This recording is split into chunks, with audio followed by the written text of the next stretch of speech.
Hey yo, welcome to the show. I am your host, Harry. I am flying solo tonight. Tyson has gone MIA. The China virus got to him, so hopefully everything comes out millhouse for him there.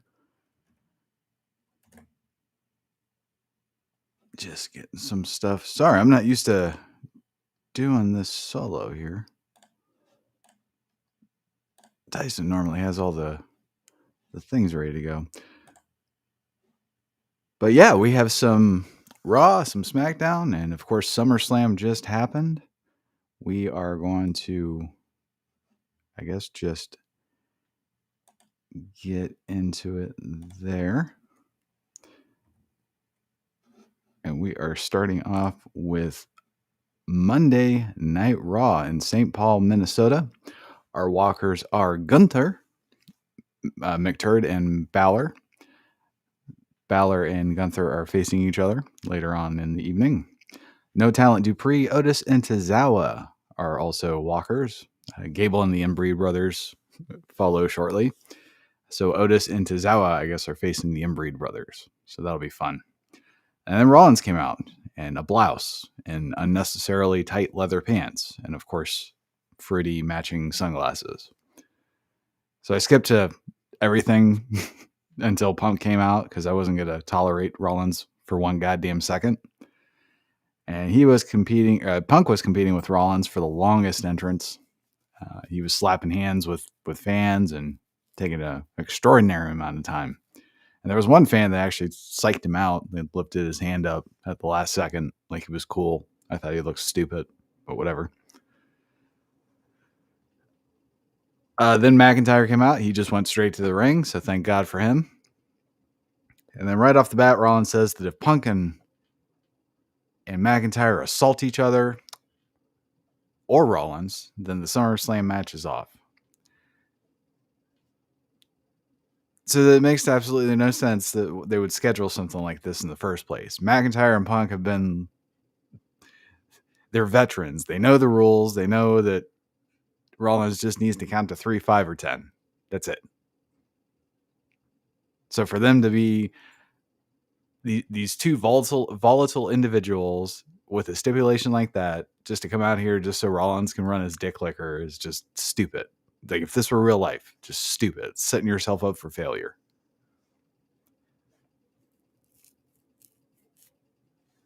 So Punk gets out of the ring because he's afraid of what he's going to do. And Rollins, who's wearing a blouse, got to reiterate that, he tries to lay down the law, but he's wearing a blouse.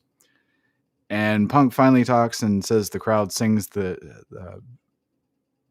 guy in the blouse's song. They chant Punk's name, but McIntyre is the third wheel. And Punk says McIntyre will be the best and worst moments. Or excuse me, Punk says that he will be McIntyre's best and worst moments of his career. And he says McIntyre's stupid and continues to dumb himself out of his position.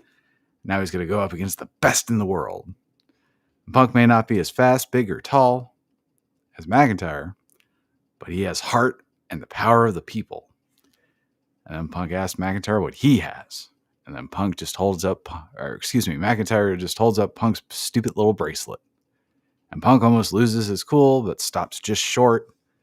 And then he gets nose to nose with McIntyre, and they just start talking shit to one another. So, I mean, I don't think this did anything to hinder or aid the upcoming match. I just think it was there, especially Rollins. Shoehorn Rollins. And again, they're wanting to kill each other. McIntyre's at least put Punk in the hospital twice. So for them to just come out there to have a little chat with Rollins is just stupid. So we get the Judgment Day backstage, and I skipped it after taking a good long look at Ripley because she looked tasty. And I'm sure it involved useless Liv Morgan. Then we get the Embry brothers versus Tozawa and Otis. And Embry brothers won, of course. And they needed help from Gable to beat Otis and fucking Tozawa. So they're powerhouses. Otis gets beat up after the match. Gable puts him in an ankle lock. And then No Talent Dupree jumps on Gable's back. And she slaps him. And then puts up her fist and says, "Let's go, I'm ready." And instead of palming her face and then slamming her head repeatedly into the turnbuckle until she stops moving, Gable just gives her a mean face and talks to her. Then the fucking lights go out. Rowan, Loomis, and Gacy, they all come out, take off their masks on the apron, and they just look stupid. They make little faces. Nikki Cross takes out Gable, because of course she does. And then the other three take out the Embry brothers. And Howdy came out twirling his fingers through smoke, and Gable ran away. And then later, Gable's talking to Pierce, and he asked for a match with the Sucks.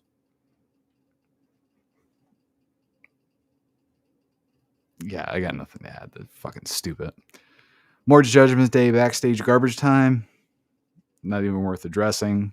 Bronson Reed beat Sheamus. And of course, the lesbian Pete Dunne helped Reed get the win. I miss Kaiser. That's all I'll say about that. Then we get a Damian Priest promo. Started off with how he grew up on the streets, how Gunther has been handed everything, I guess. Yeah, I'm just looking forward to him not having the belt anymore. We get a Braun Breaker promo. He said he thought he was facing a comedian in Sami Zayn, so he didn't take him seriously. And Sami's already knows he lost SummerSlam. And then Breaker talks shit about Zayn's undoubtedly unfunny comedy show. Zayn's been telling jokes. Breaker's been training to take it all to the new level. So Saturday, the joke is on Sami, and the IC title will be on Breaker. It's a good promo, I guess.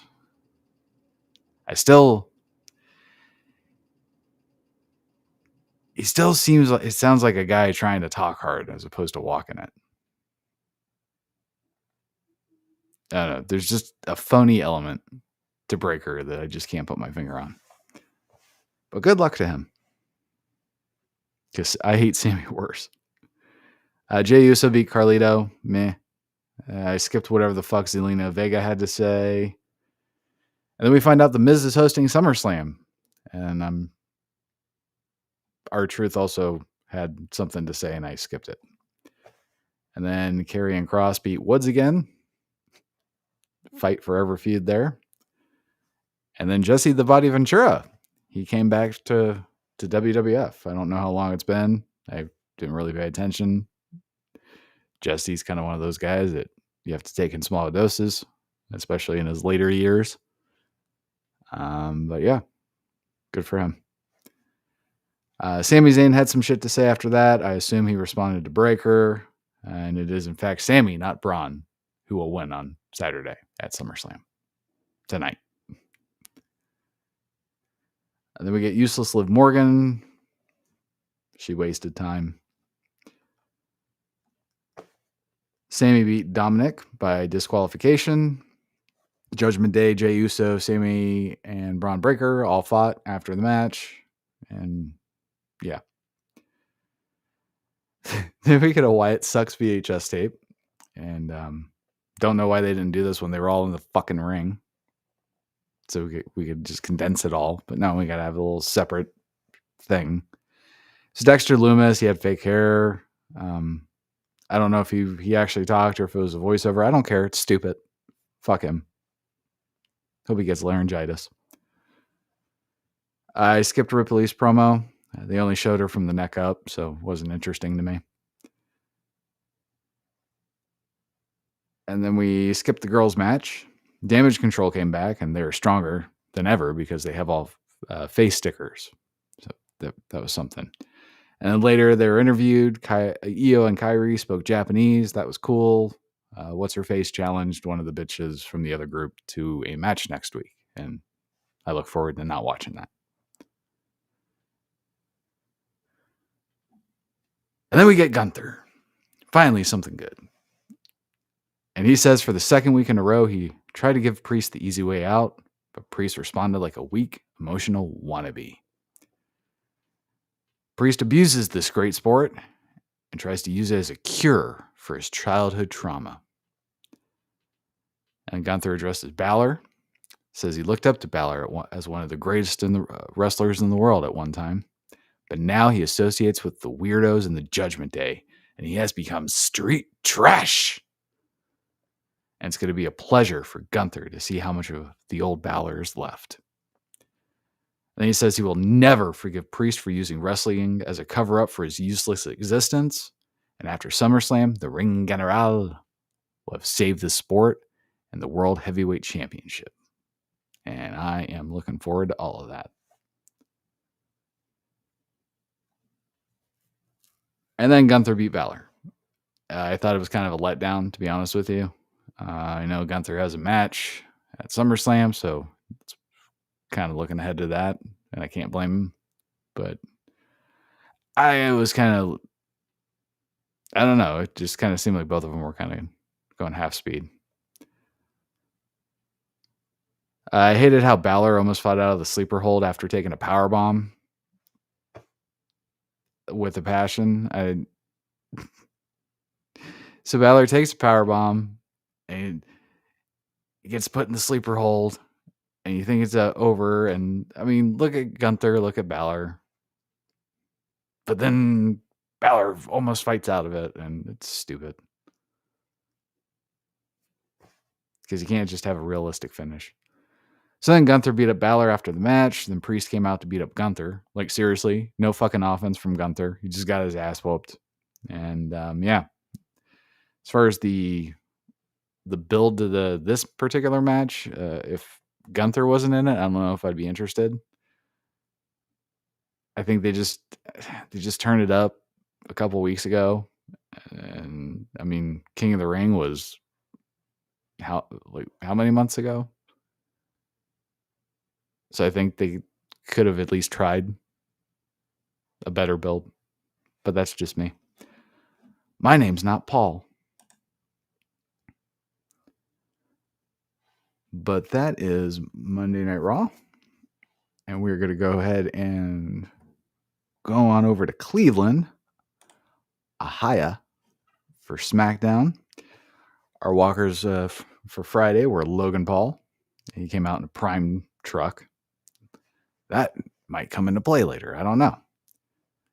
Then we get a women's and, or we find out the women's and men's tag team titles are on the line tonight. It's the Agenda versus Unholy Union. And we get Jacob Fatu and the other one versus the DIY. And we get Cody Rhodes. And he just says Solo's name and Solo comes out. So it's like they're not even trying. Cody's, what do you want to talk about, Cleveland? Or who do we want to talk about? Solo Sikoa. Then he just turns to the entrance ramp. It's like, come on. So Cody says that they're both little brothers. And it's not easy what Solo's trying to do with the bloodline.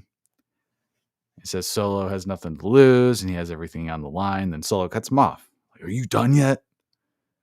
Says Cody's wasting his time. Solo's patience is wearing thin. Cody continues anyway because he's a talker. Says he's sitting on a throne that he broke, and Owens and Orton sacrificed their bodies so Cody can be champion. Cody says if he loses to Solo, he can't repay an emotional debt that he plans to repay. And then he says he's doing to Solo what he did to Roman as far as the ass whooping at the Bloodline Rules match. And Solo says, you keep mentioning that match. Well, why don't you put your money where your mouth is? Because, Roman was weak. I'm not weak. I'm dangerous. So Jacob Fatu and the other ones come out. And they come out through the crowd. Cody tells the Tongas he ain't scared of him. He tells Fatu that as stupid as it sounds, he ain't scared of him either. And he calls him a dumb son of a bitch. And then Cody, he accepts the Bloodline Rules match thing, of course, because that's what Cody does. Solo says if the tag titles weren't on the line tonight, These boys would dog walk your ass just at the snap of my fingers. Cody says he doesn't have to fight Solo's family. He just needs to beat the tribal chief. But since he ain't here, he's got to settle for the wannabe. And Solo just scowls and walks away. Better build? Yeah. Yeah. Don't really know what to say with this one. I mean, we know Cody's not going to win. Or I'm sorry, we know Cody's not going to lose. So it's like, let's just go ahead and fast forward to the end of this one. And let's see where the story goes. Carmelo Hayes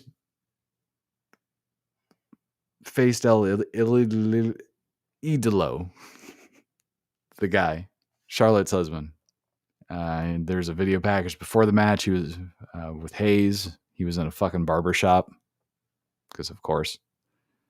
And then Charlotte's husband won. I wasn't interested in either one of these fucks.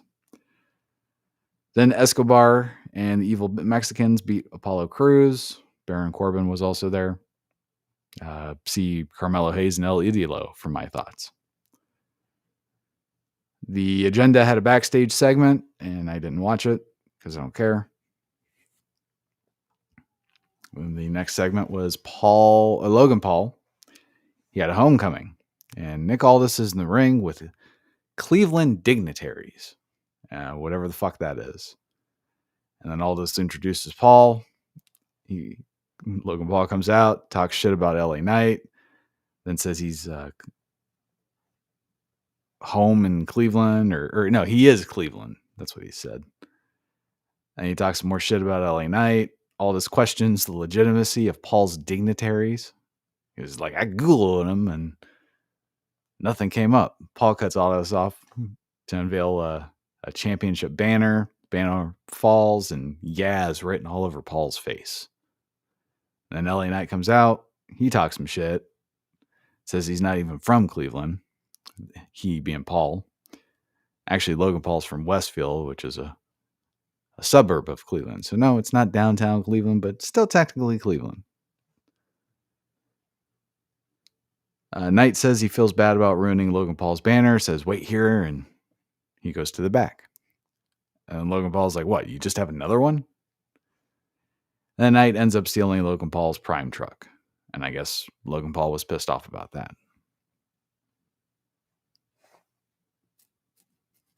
Meh.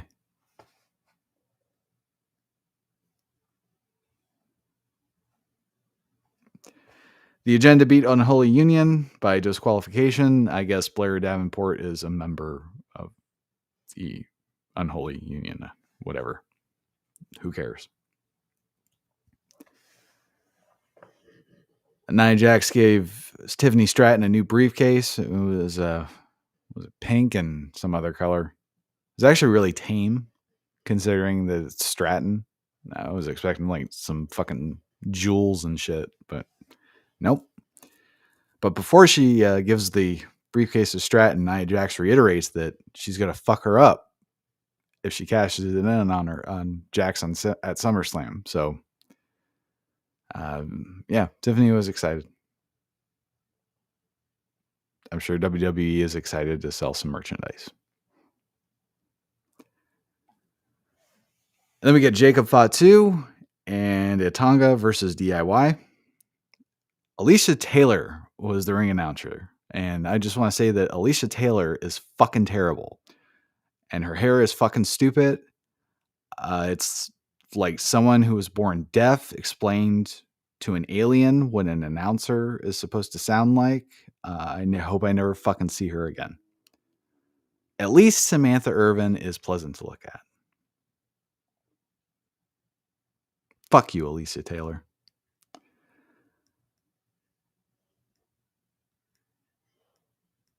So Jacob Fatu, again, was the best thing in the ring. I liked when he did the Umaga ass thing when he tried to do the Umaga ass thing to Gargano against the steel steps. Looked brutal.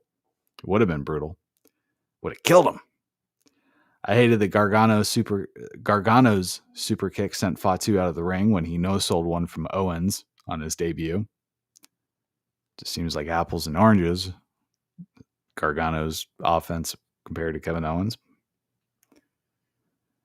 The Bloodline won after Fatu super kicked, moonsaulted, and implant DDT Gargano. It was fun to see. Half of Solo's mission was accomplished, and it's too bad the WWE doesn't give two fucks about the tag titles. See in to share.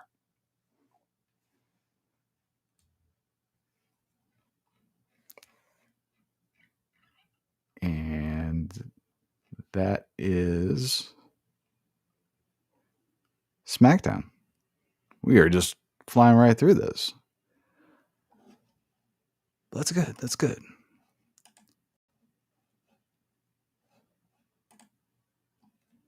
Let's go ahead and stay in Cleveland for SummerSlam. Right off the bat, Triple H comes out, welcomes everybody to SummerSlam. He kicks it off to Jelly Roll for a performance that I skipped. Miz also said some shit. I didn't pay attention to one bit of it. Then we get Useless Liv Morgan.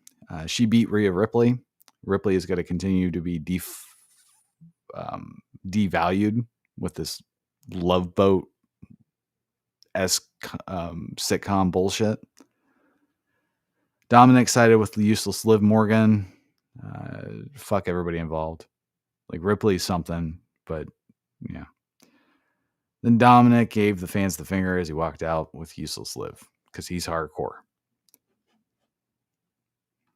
Later, Damian Priest, the fucking World Heavyweight Champion, he storms into the dressing room. He's pissed off at Dominic instead of focusing on his title match, which is dumb in all aspects. Sami Zayn is then fucking around with some resistance bands, and then they played a video package. And then we get Braun Breaker versus Sami Zayn for the IC title. If I'm being honest, this was a pretty meh match. Still waiting to see what everybody else sees in Braun Breaker. He's got the look. Just there's just something about him that he's no Jacob Fatu, I'll tell you that. He ain't gonna be dog walking anybody. So Breaker ended up winning with 2 spears. The bouncing spear thing just baffles me. It looks stupid. I don't know why you would just stand there and watch some guy just run past you back and forth. But he did it. Zayn being the one to end Gunther's streak still makes... Well, now it makes even less sense to me because Zayn came out of nowhere, beat Gunther. They did nothing with Sami Zayn's reign. He elevated nobody. So they should have, instead of using Sami as a transition champion, they could have just used Gunther's loss as a way to elevate somebody that deserves the win. So, yeah, I think Gunther's loss means nothing in terms of, I mean, obviously it means something for Gunther, but it means nothing for the person that beat Gunther. Because where's Sami going to go now? Was he going to go back to the bloodline bullshit? We're going to just chew our food twice there? Can't think of anything better for him? Is he going to tag with Owens? Oh, is he going to tag with Jey Uso? Are they going to be a thing? Can't wait. Fuck that shit. So yeah, what a waste. Trish Stratus and Seth's husband, I guess they got an A&E biography thing. I look forward to not watching either one of those. And then they did an ad for the DLC with McAfee and company. And after the ad, Cole said the fans really seem to like the DLC shit. And then the stupid fucker made this face like he said the funniest line ever. And he kept looking at Corey to laugh with him. And Corey did not. Thank you, Corey.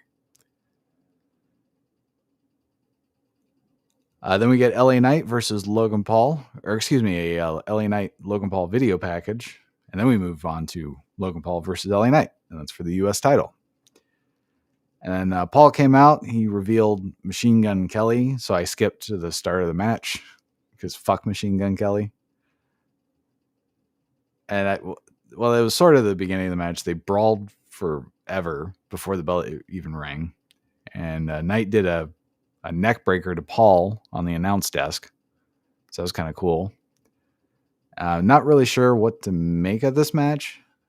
Definitely better than Braun and Zayn for me. It kind of seemed like Knight just wanted to do just about every move he knew to Logan Paul, and he did. Paul's death-defying stunt for this match was a springboard moonsault. The worst-looking spot, I think, was the superplex that looked like a brainbuster. Yeah, I think that was a little bit more vicious-looking, personally. Knight beat up Paul's friends that were sitting ringside. And then fucking Machine Gun Kelly hands Logan Paul brass knuckles to use on Knight, which he did. Knight kicks out. Then he hits a BFT 1, 2, 3. So brass knuckles mean nothing in this universe, apparently. You can just kick out of that.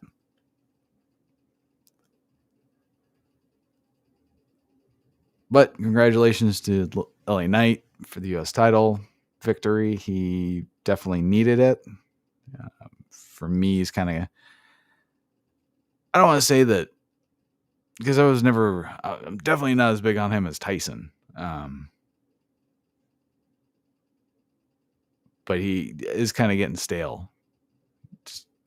So he needed he needed this. He needed something big to notch his belt with. And we'll see what happens. And we'll see what happens with Logan Paul. I kind of feel like he's being the Shane McMahon with the stupid stunts.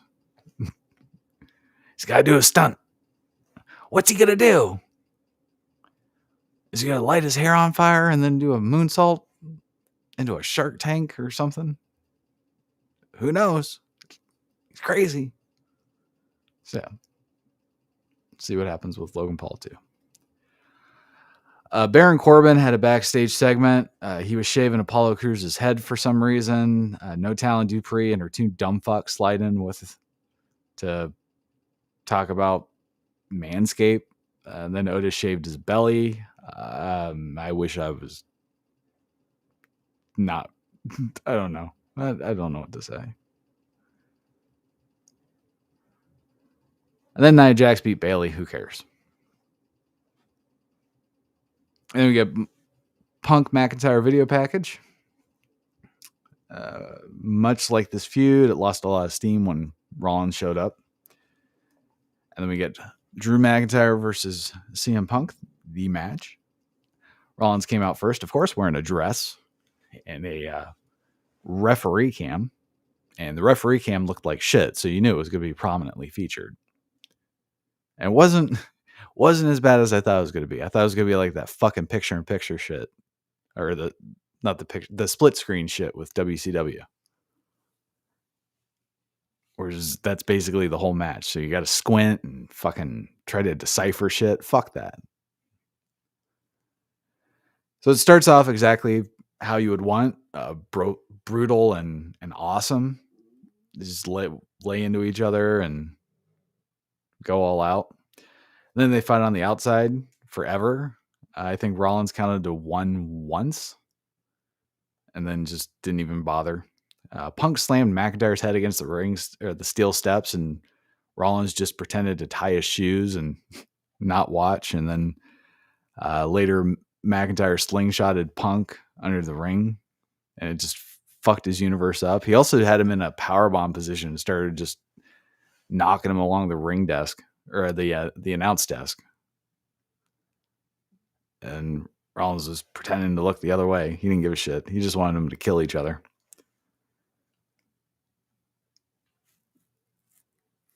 So McIntyre beats the fuck out of Punk forever in the ring. And Rollins just talks shit the whole time. Like, come on, Drew.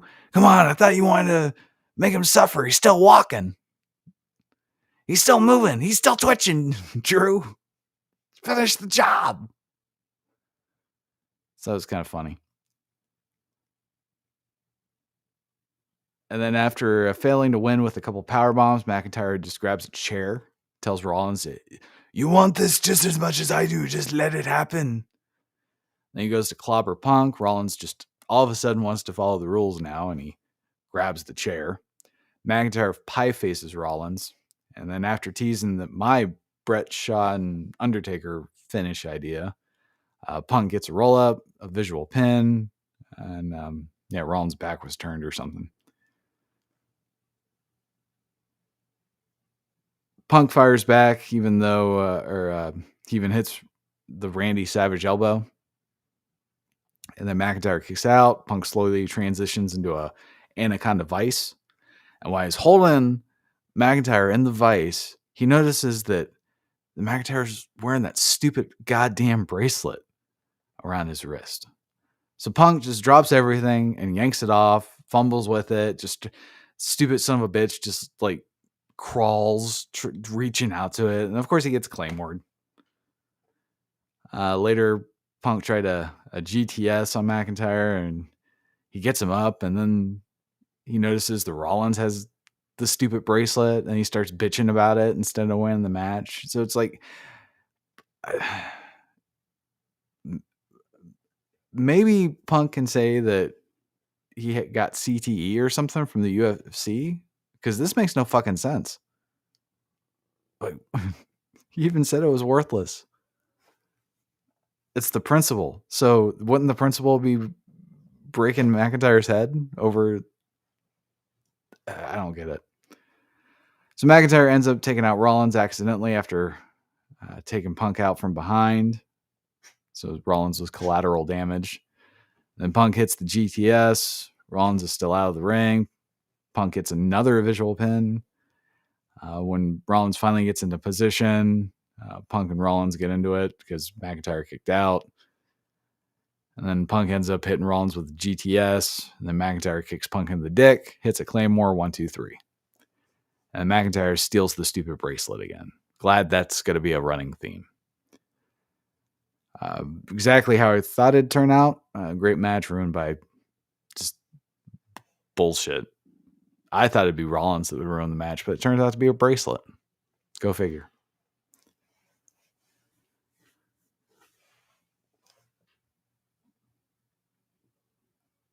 Moving on, we get a Damian Priest Gunther video package. It was awesome. I thought they were going to bring back Thanos Gunther. There was a vignette Gunther did where he chopped people and they just turned into dust. It's fucking awesome. But no, he was just standing in this dust realm, I guess. So we get Gunther versus Damian Priest for the World Heavyweight Championship. And this was not a wrestling match. This was two men just taking turns hitting each other as hard as they could. Gunther actually bled from his chest from one of Damian Priest's chops. He had a match with Balor on Friday. Yeah, he beat Balor on Friday. I guess that was more physical than it seemed. It didn't seem that physical at all. And then, Priest kind of capitalized on the already wounded, quote unquote, Gunther. And when Gunther saw the blood, he actually smeared it and wiped it in his hair for some reason. I don't know if that's an Austrian thing.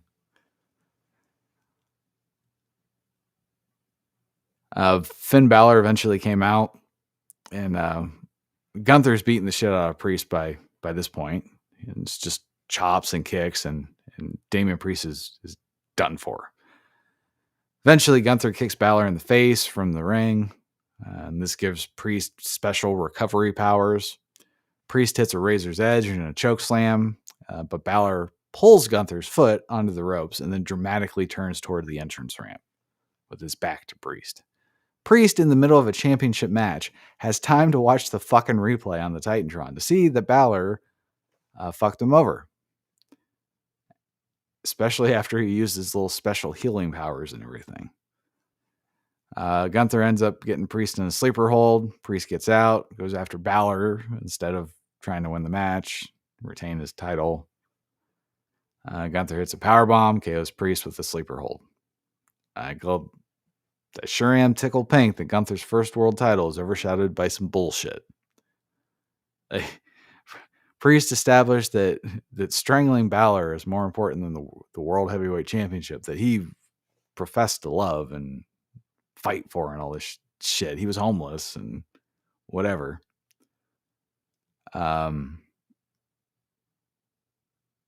Gunther needing... I don't understand why Balor would help Gunther after literally just getting kicked in the face. If anything, I don't know. I would have just walked away. I would have interfered in a different match. Like, oh, I was going to help you, Gunther, but after that, fuck that. I don't know. But anyway, he did. At least Gunther's the world champion. Cole tried to play up the destruction of the Judgment Day, but they've been nothing but a glorified comedy act, so fuck that. It isn't even the destruction. It seems like I would say the Balor and company they're just going to Liv Morgan. They're replacing Liv Morgan with Rhea Ripley.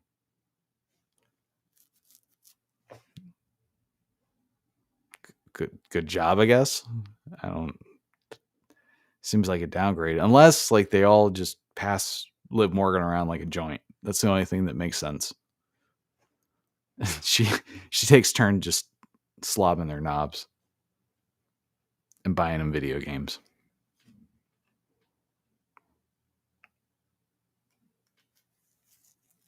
Miz had a segment with R-Truth. I skipped it. And then we get a Bloodline Cody video package. It was awesome. Well, I mean, it was basically just the same shit. They spliced the previous interviews and promos and turned it into a video package. They probably did that with the other ones, but this one was really noticeable. So as far as the match goes, it wasn't any different than any other time that Cody and Solo faced each other. In fact, I would say a Cody Rhodes match is a Cody Rhodes match at this point. It's clear that the Bloodline rules was just so people could interfere instead of it being part of the match, because they didn't really do anything. And sure enough, the Tongas came out to interfere. Owens comes out of nowhere to take them out. Tongas overwhelm Owens, and then Orton comes out. So I guess they're both okay. And then Orton and Owens take out the Tongas and set up Solo for Cody. Solo kicks out of the Crossroads. And Orton and Owens chase off the Tongas. Cody tries to kill Solo with the steel steps. And Solo hits a spear out of nowhere. And then he sets up Cody for the Umaga ass thing against the steel steps. Cody moves out of the way just in time. Cody sets up the 3 crossroads thing that he does. And then Jacob Fatu came out of nowhere. He hit a moonsault on Cody, covers him with Solo. Cody, of course, kicked out. Jacob put Cody through the announce table and completely fucked up his knee. And I said, no, because that means SmackDown's going to suck. If Jacob Fatu's not there, the only thing we have is Gunther, ladies and gentlemen. We're in code red. All of the good shit in the WWE has just diminished by half. And I did watch before this stream. I did try to find out from Triple H or anybody about Fatu's injury, and Triple H used the words banged up. So hopefully that's accurate. He's not just being, super jockey. Like, you got that football player that has his arm hanging by a tendon. It's like, oh no, I can still play, coach. Put me in. I still do. I got my other arm. That ain't hanging by a tendon.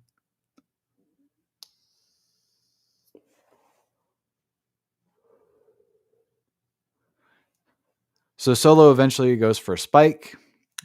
Cody turns it into a Cody cutter. And then Roman comes out.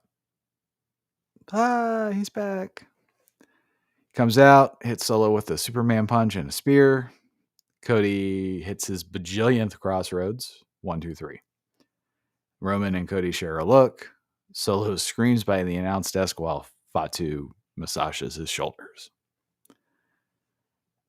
And this is not how I would have done it, I think.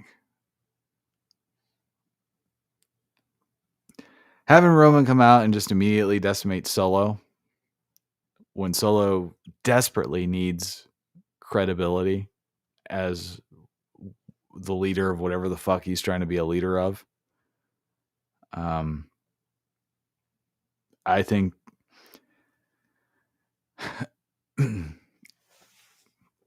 I would have liked to see Roman come back,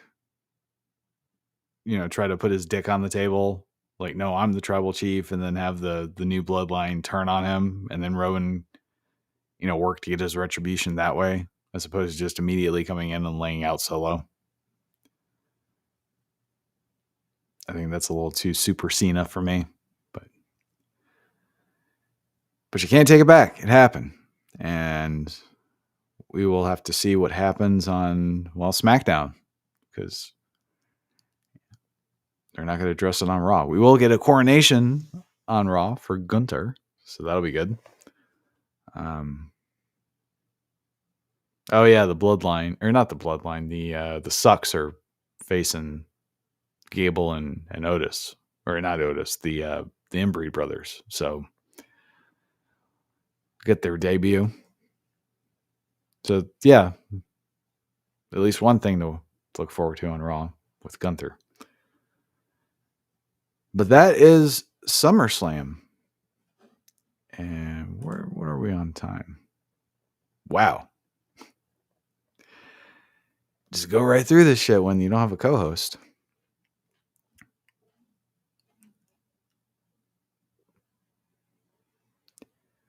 Well, I think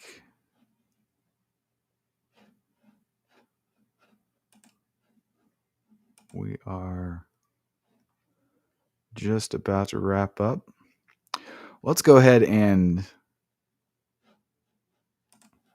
share some stories here.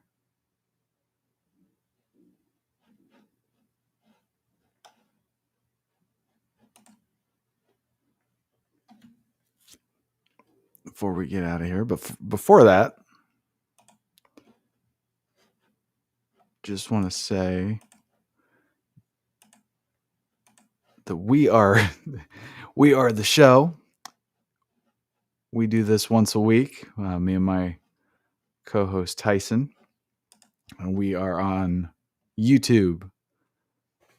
We are on Spotify. We are on Twitter and all the social medias. So primarily on YouTube. So if you actually want to engage with us, that's probably the best route to go. If you want to follow us, please hit the like, share, subscribe. Do all the things that you're supposed to do there. And we go into some stories. And right off the bat, I want to talk about how the internet was broken. Well, let me set the stage. I'm just searching the internet and happen to look on Twitter, and I see that Samantha Irvin broke the internet. How did she break the internet?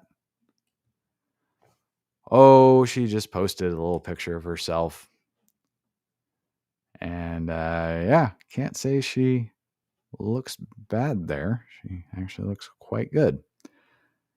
And I might start looking at Samantha Irvin in a different light.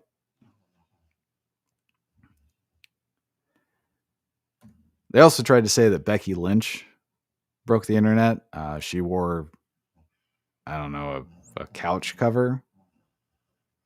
She's disgusting and the least sexy creature I've ever fucking seen in my life.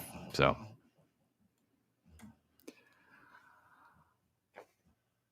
next up, Stone Cold Steve Austin mentioned WrestleMania being in in Vegas, and everybody got their panties wet. I don't know. I'll be kind of disappointed if he shows up this year just because it's in his little state when he could have showed up last year in one of the biggest storylines in decades. And he got the Undertaker heat because his little lazy ass. So mixed feelings with that one.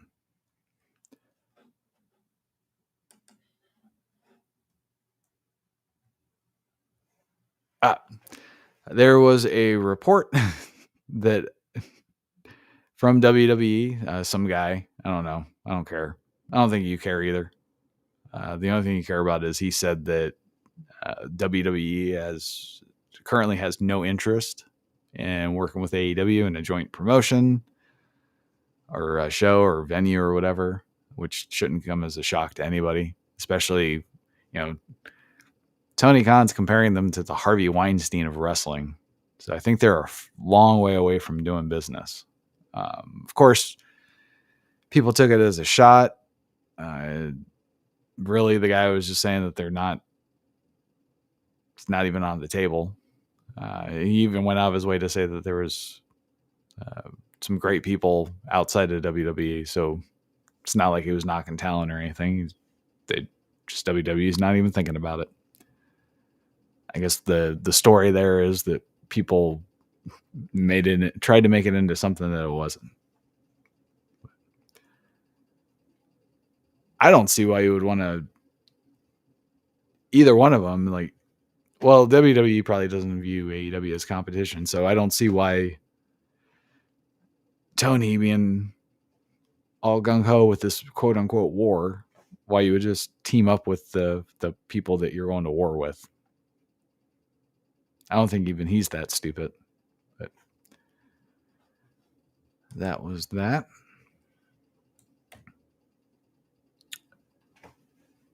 Shane McMahon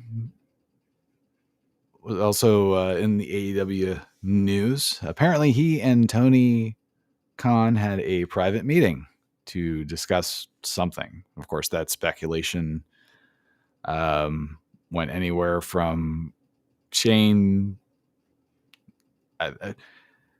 This wasn't as big or prominent, but Shane being an executive with AEW to being a talent. I don't know. They just kind of sounds like they're just kicking tires at this point, but we'll see.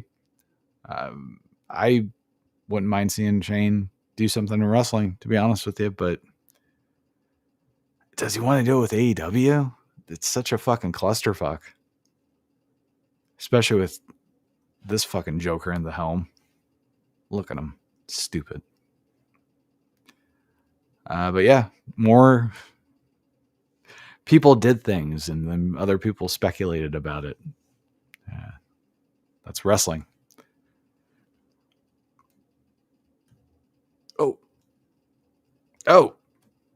Finally, Britt Baker apparently was suspended by AEW. So what happened was that she was talking shit about MJF. I don't know if it was after one of his matches or after her match, or I don't know when, where, or how, but MJF's girlfriend, who is an interview announcer or something, she's there. She overheard Baker venting her frustrations about her boyfriend. She goes to tell MJF. MJF went to confront Britt Baker for some reason. They got into a shouting match. Britt Baker ultimately got suspended for it. And Britt Baker was understandably pissed off at MJF's girlfriend for running her mouth to MJF, when the way it sounded to me is that MJF's girlfriend wasn't even part of the conversation. Like, she just overheard it. So, I kind of want to be on MJF's side just on principle, but I gotta side with Baker here. The way I'm reading it is she's talking shit. MJF's girlfriend just so happens to overhear it. She runs to MJF, causes some fucking drama that doesn't need to happen. MJF being MJF can't let it go. Yeah, I don't know.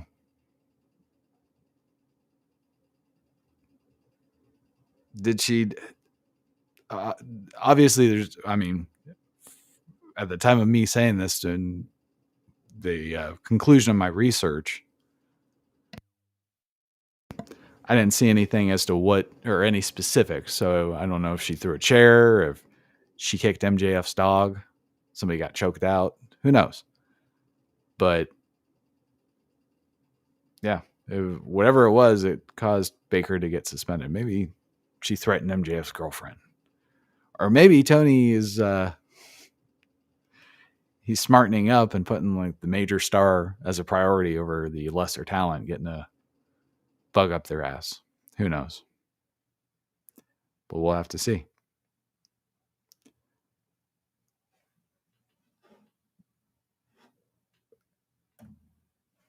And that wraps it up for me and the show this week. Yeah, sorry. It's just me. I apologize if that was not your thing this evening, but we will be back, hopefully, full strength next week with me and Tyson. But yeah, without further ado, if you like what you heard, leave us a comment. If you disagree with anything, leave us a comment. Hit the like button, hit the share button, subscribe, follow us on all them social medias. And until next time, top guys.